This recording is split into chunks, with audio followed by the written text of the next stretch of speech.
Hello everyone, आप सब कैसे हैं। मैं उम्मीद करता हूं कि आप बहुत अच्छे होंगे और अपनी पढ़ाई को बहुत अच्छे से कर रहे होंगे। मैं Akash Kumar Bhadana ICT virtual classroom में आपका बहुत बहुत स्वागत करता हूं मेरे प्यारे बच्चों। जैसा आपको पता है मेरे प्यारे बच्चों, बेसिकली हमारी आपका जो है 9th क्लास है और 9th क्लास के अंतर्गत हम लोग देख रहे हैं पॉलिटिकल साइंस। पॉलिटिकल साइंस में हमारा चैप्टर नंबर 3 चल रहा है। चुनावी राजनीति को हम लोग समझ रहे हैं कि चुनाव कैसे होते हैं, उसको हमने देखा। कल जो है मेरे प्यारे बच्चों, हमने नामांकन को पढ़ा, वोट कैसे गिरते हैं और वोटर लिस्ट क्या होती है, इसके विषय में हमने पढ़ लिया था। आपको पता होना चाहिए। सबसे पहले पढ़ा हमने मतदाता सूची क्या है, महिलाओं के लिए सीट आरक्षित है, उम्मीदवार का नामांकन का मतलब क्या है, किसको आप नामांकन कहेंगे, ये हमने देख लिया। किस प्रकार होता है नामांकन, ठीक है, इन सब को हमने देख लिया। चुनाव अभियान क्या है, रैली वगैरह किस प्रकार से होती है देखिए, और क्या इंपॉर्टेंस है इनका, क्यों महत्वपूर्ण मानी जाती हैं। इनको एक बार देखेंगे तो चीजें आपको क्लियर हो जाएंगी, क्या चीजें क्यों हो रहा है ऐसे। क्लियर है, चलिए देख लिया, आगे बढ़े। इतना यहाँ तक कोई डाउट, कोई क्वेरी? देख लिया था, यहाँ तक हम लोग आपका देख चुके थे। आज हमको इससे बढ़ना है कि भारत में चुनाव क्यों लोकतांत्रिक है, ये हमको देखना है। लेकिन उससे पहले, आगे बढ़ने से पहले थोड़ा सा यहाँ पर गौर करेंगे। क्या कह रहे हैं? ये कह रहे हैं आइए एक बार फिर गुलमर्ग के उदाहरण पर गौर करें। सन 2014 में 8 उम्मीदवारों ने चुनाव लड़ा। यह मतदाताओं की संख्या 17.12 लाख थी। इनमें से 9.8 लाखों को वोट मिले। अपने मतों का प्रयोग किया। कांग्रेस उम्मीदवार मालिका अर्जुन खड़गे को 5.50 वोट मिले। कुल मिलाकर यह पड़ने वाले वोट का सिर्फ 0.8% था, लेकिन बाकी किसी उम्मीदवार को ज्यादा वोट पाने के कारण गुलमर्ग संसदीय क्षेत्र से निर्वाचित घोषित कर दिया गया। ठीक, अब देखिए कितना कितना किसको वोट मिला। सबसे ज्यादा वोट जो मिला है मालिका अर्जुन खड़गे हैं, इंडियन नेशनल कांग्रेस पार्टी से थे। कुल टोटल इतना वोट मिला और वोट का प्रतिशत उनके पास ये था। बाकी सब लोगों को इतना मिला। क्लियर है, ये आप देख सकते हैं। अपना वोट डालने वाले मत प्रत्याशी कितने थे, ये भी आप देखिए। और चुनाव जीतने के लिए कितना अंतर जरूरी था। अगर आप देखें इन दोनों का अंतर आप निकालोगे तो आपको क्लियर हो जाएगा कितने मतों से वो हारे हैं, या कितने मतों से वो अपने कॉम्पिटिटर से जीते हैं। क्लियर है, ये आपको क्लियर होगा। ऐसे ही जब कोई वोट किसी होता है किसी भी कॉन्स्टिट्यूंसी में, कोई भी लोकसभा क्षेत्र में या विधानसभा निर्वाचन क्षेत्र में, तो इस तरह की चीजें आपका दिखाई जाती है।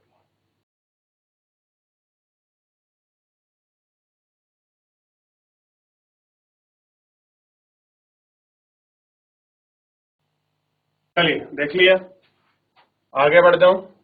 भारत में चुनाव, भारत में चुनाव क्यों लोकतांत्रिक है। चुनाव में गड़बड़ियां और धांधलियों के बारे में पढ़ते रहते हैं। अखबार टीवी चैनलों में खबर अक्सर ऐसी गड़बड़ियों की चर्चा रहती है। आरोप लग जाते हैं कि अधिकांश खबरों में कुछ इस तरह की गड़बड़ियों की सूचना है। मतदाता सूची में फर्जी नाम डालने और असली नामों को गायब करने, शासक दलों द्वारा सरकार सुविधाओं और अधिकारियों के दुरुपयोग, अमीर उम्मीदवार और बड़ी पार्टियों द्वारा बड़े पैमाने पर धन खर्च, मतदाता चुनावी धांधली, मतदाताओं को डराना और फर्जी मतदान। इनमें अनेक खबर सही होती हैं। ऐसी खबरों को पढ़ना और आपका टीवी पर देखते हुए हमको दुख होता है कि सौभाग्य से गड़बड़ियां इतने बड़े पैमाने पर नहीं होती। चुनाव का उद्देश्य को नकार देते हैं। इसके परिप्रेक्ष्य में अगर एक एक करके सवाल उठाए जाएं तो ज्यादा स्पष्ट हो जाएगा। कोई पार्टी बिना जन समर्थन के सिर्फ चुनावी धांधली के सहारे ही चुनाव जीत पर कर सकती है। यह एक महत्वपूर्ण सवाल है। इस सवाल पर विभिन्न पहलुओं पर सावधानी पूर्वक क्या करेंगे, हम गौर करेंगे और सावधानी पूर्वक उसको गौर करके देखेंगे। क्लियर है कि ऐसा क्यों है। क्या आपको लगता था कि पहले जो चुनाव होते थे उनमें धांधलियां होती थी और उसका क्या चुनाव पर नकारात्मक इम्पैक्ट पड़ता था, यानी कि प्रभाव पड़ता था? ये चीजें आप अच्छे से देख सकते हैं, महसूस भी कर सकते हैं कि किस प्रकार नकारात्मक रहता था ये सब।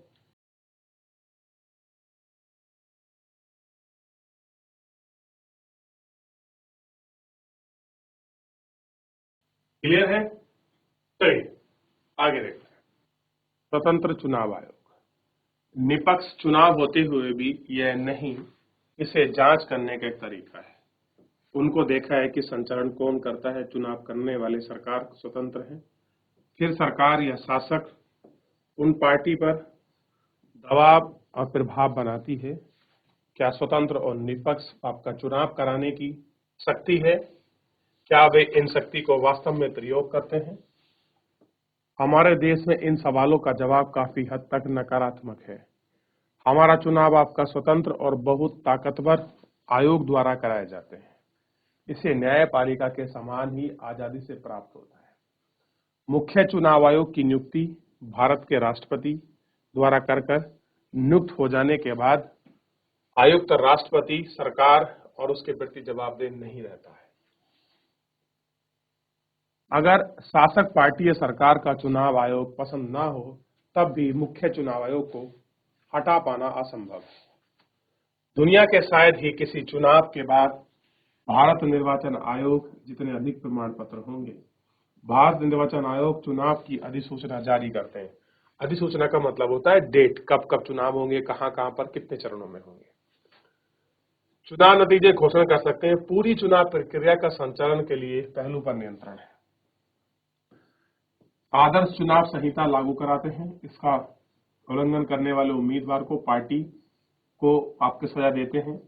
इसमें सरकार द्वारा चुनाव जीतने के लिए चुनाव आयोग में सरकारी मशीनरी का दुरुपयोग करने से रोकना और अधिकारियों का तबादला करना भी शामिल है कि ऐसा ना हो कभी कोई किसी पार्टी के फेवर का व्यक्ति हो, तो ये सारी भी आपका ट्रांसफर पोस्टिंग भी हो सकती है। इसमें क्लियर है? क्या हो सकती है? Transfer posting. और चुनाव ड्यूटी पर तैनात अधिकारी नियंत्रण में ना होकर निर्वाचन आयोग के अधीन काम करते हैं। किसके अंडर आते हैं?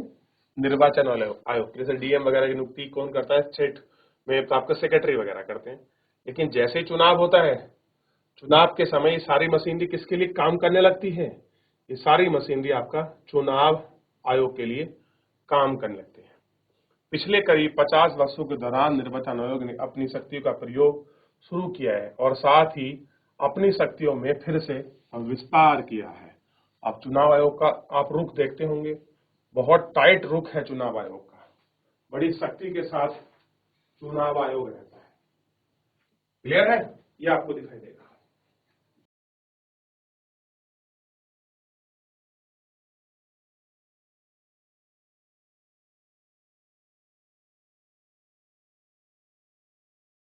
देख लिया? ध्यान रहेगा इतना यहां तक? अब यह आम बात हो गई है कि निर्वाचन आयोग सरकार और प्रशासन से उनकी गलतियों के लिए फटकार लगाता है। अगर चुनाव अधिकारी को लगता है कि कोई मतदाता केंद्र पर या चुनाव क्षेत्र में मतदाता ठीक ढंग से नहीं हुआ है, मतदान ठीक ढंग से नहीं हुआ है, तो वह उसे फिर से मतदान का आदेश दे सकता है। अक्सर शासक दल ने निर्वाचन आयोग में कामकाज से परेशान होते हुए उन्हें निर्वाचन आयोग के आदेश मानने होते हैं।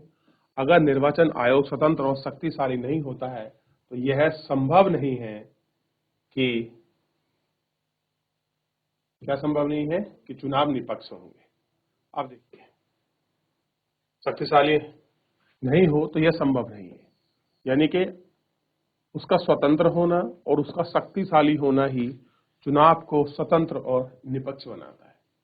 क्लियर है? यह आपको पता होना चाहिए। अब देखिए,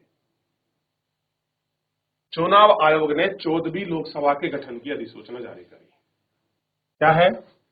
उच्च न्यायालय ने चुनाव आयोग से अपराधी नेताओं पर रोक कि हाई कोर्ट ने क्या कर दिया है कि ये कह दिया है चुनाव आयोग से जो अपराधी छवि के नेता हैं उन पर अब क्या है, वो चुनाव नहीं लड़ सकते। बिहार के चुनाव में मतदाता के लिए फोटो पहचान पत्र अनिवार्य है। अब बिहार में नियम बना दिया कि अगर फोटो पहचान पत्र है तो ही वोट गिर पाएंगे। चुनाव आयोग को हरियाणा के नए पुलिस प्रमुख की नियुक्ति स्वीकार। यानी कि चुनाव आयोग की जो नियुक्ति की गई थी उसको हरियाणा सरकार में जो की गई थी उसको चुनाव आयोग ने भी एक्सेप्ट किया कि ठीक व्यक्ति हैं, आपने उनको बिठाया, ईमानदार छवि के हैं। चुनाव आयोग ने चुनाव खर्च पर नकेल कसी। ठीक, चुनाव आयोग ने 358 मतदाताओं को केंद्र पे फिर से वोट डालने का आदेश, इनको दोबारा वोट डालने को कहा। चुनाव आयोग एक और गुजरात दौर में चुनावी तैयारी में जायजा लिया। हर स्टेट में अलग अलग चुनाव होते रहते हैं, उनका जायजा लेते रहते हैं। राजनीतिक विज्ञापनों पर सेंसर का अधिकार हो चुनाव आयोग। चुनाव आयोग ने गृह मंत्रालय के चुनाव सुधार संबंधी मतदान जो आपके सुझाव थे वो नकारे हैं और कहा है कि एग्जिट पोल पर प्रतिबंध लगाने का फिलहाल कोई योजना नहीं है। आप जानते हैं एक होता है ओपिनियन पोल, एक होता है एग्जैक्ट पोल। ओपिनियन पोल चुनाव से पहले आता है, एग्जैक्ट पोल चुनाव के बाद आता है। और चुनाव पर खर्चा करने पर चुनाव आयोग की नजर भी रखी हुई है। क्लियर है? ये सब इसमें दिखाया गया है। क्लियर है? और आप इसमें स्पष्ट रूप से देख सकते हैं।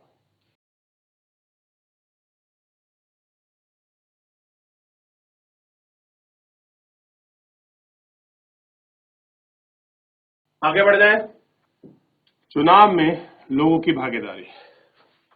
चलिए, चुनाव प्रक्रिया की गुणवत्ता को जांचने का एक और तरीका देखना यह है कि उसमें लोग उत्सुक भागीदार करते हैं या नहीं। अगर चुनाव प्रक्रिया स्वतंत्र और निष्पक्ष नहीं होगी तो लोग भागीदार करना जरूरी नहीं रखेंगे। अब लेख चित्र को पढ़िए। भारतीय चुनाव में लोगों की भागीदारी के बारे में कुछ निष्कर्ष निकालिए। अब आपको लोगों की भागीदारी पढ़ना है, उसका जो निष्कर्ष है वो आपको निकालने हैं कि चुनाव कैसा है, क्यों हो रहा है, इन सब चीजों को आपको देखना है। ठीक है? क्लियर है?